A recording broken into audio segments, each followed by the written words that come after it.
गुलाम रसूल की माँ रसूलन भी पहले राम प्यारी हुआ करती थी। लाहौर के एक मोहल्ले की राम प्यारी। राम प्यारी अपनी 3 सहेलियों के साथ उस वक्त अनारकली बाजार के एक संकरे कूचे में कुछ घरेलू सामान खरीदने आई थी। अचानक दंगाइयों का एक टोला आ पहुंचा। मेरे बाप चौधरी हशमत खान ने उस हवेली से राम प्यारी को हरजाना चुका कर ले लिया था। माँ अभी भी बुढ़ापे में जब कभी घुटनों के दर्द से कराती है तो उसके मुंह से सहज स्वभाव में हाय राम निकल जाता है। और अब्बा को यह पसंद नहीं। अब क्या करें? माँ को अभी भी आयतें पूरी तरह से नहीं आती, मगर मुझे मालूम है अभी भी नहाते समय दबी आवाज में आपके हनुमान जी का पाठ कर लेती है। वो क्या कहते हैं उसे? हनुमान चालीसा।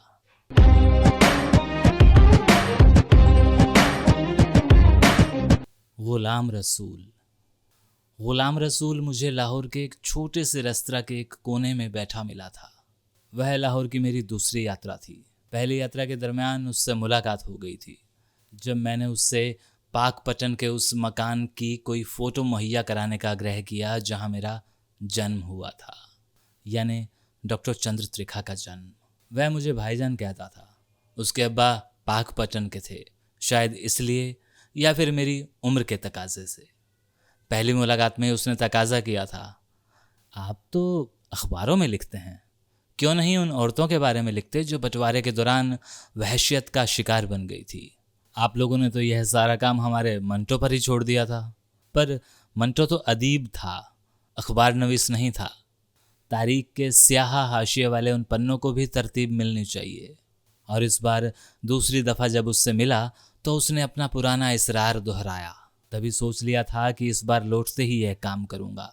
इसी बीच मैंने इस खास मामले पर उसकी खास दिलचस्पी की वजह भी पूछ ली। उसके दिल में तभी आग बाहर आ गई। गुलाम रसूल की माँ रसूलन भी पहले राम प्यारी हुआ करती थी। लाहौर के एक मोहल्ले की राम प्यारी। राम प्यारी अपनी 3 सहेलियों के साथ उस वक्त अनारकली बाजार के एक संकरे कूचे में कुछ घरेलू सामान खरीदने आई थी। अचानक दंगाइयों का एक टोला आ पहुंचा। उन तीनों को 3 दहशतगर्दों ने उठा लिया और वे लोग कूचे के साथ सटी एक तंग गली में घुस गए। वहां से निकलते हुए वे एक हवेली में घुस गए। सहमी हुई, चीखती चिल्लाती तीनों लड़कियों को उस हवेली में पटक कर वे लोग अगले शिकार की तलाश में फिर से बाहर निकल गए। गुलाम रसूल की दास्तान लंबी थी। उसने खुद ही संक्षिप्त में बता दिया, अरे भाईजान, मेरी ट्रेजेडी यह है कि मैं उस हादसे को जहन से निकाल ही नहीं पा रहा। मेरे बाप चौधरी हशमत खान ने उस हवेली से राम प्यारी को हरजाना चुका कर ले लिया था और बाद में राम प्यारी रसूलन बी बन गई। अब उस हादसे को आधी सदी बीत चली है, मगर अम्मी को अब भी वो हादसा नहीं भूलता। अम्मी ने एक ही बार बताया था कि कुछ बरस बाद उसे अमृतसर से आया एक पुराना बुजुर्ग मिला था। वह बुजुर्ग किसी जत्थे के साथ ननकाना साहब की तीर्थ यात्रा पर आया था। उसने अम्मी को बताया कि मेरे ननिहाल के सभी लोग दंगाइयों का शिकार हो गए थे। मैं अब भी उस हादसे से उबर नहीं पाता, समझ नहीं पाता कि नफरत और हिकारत का यह लावा कहाँ उगलूं। माँ अभी भी बुढ़ापे में जब कभी घुटनों के दर्द से कराती है तो उसके मुंह से सहज स्वभाव में हाय राम निकल जाता है।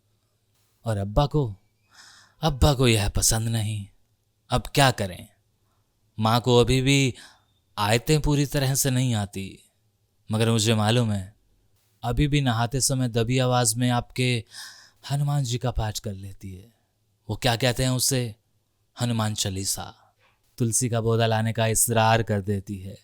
अब्बा से कह देती है, तुलसी के पत्ते वाली चाय पीने से बुखार नहीं आता, जरा सी पी लेंगे तो कुछ नहीं होगा। ऐसी ही कितनी राम प्यारी, ऐसी ही कितनी सरोज और ऐसी कितनी ही कम्मो न जाने अब किन नामों में तब्दील हो गई हैं। कितने लोग वहाँ से आते हुए साथ हिंदुस्तान में कुछ मुसलमान औरतों को ले आए थे और कितने लोग यहाँ से जाते समय मुसलमानों की औरतों को हिंदुस्तान में ही रख लिया था और कितने लोगों ने यहाँ से जाते समय मुसलमान की औरतों को आज के इस मेरे हिंदुस्तान में रख लिया था। लेकिन चंद लोग हैं जो इस बात को कबूल करते हैं कि हाँ, हमारी दादी या हमारी नानी पहले मुसलमान थी या पहले हिंदू थी या पहले सिखणी थी। लेकिन सैकड़ों ऐसे परिवार हैं जो इस बात को कबूल करते हुए कन्नी काट लेते हैं, नहीं चाहते कि उनके माजी को याद किया जाए। और इस राम प्यारी के रसूलन बी बनने की कहानी लिखी डॉक्टर चंद्रत्रिका साहब ने।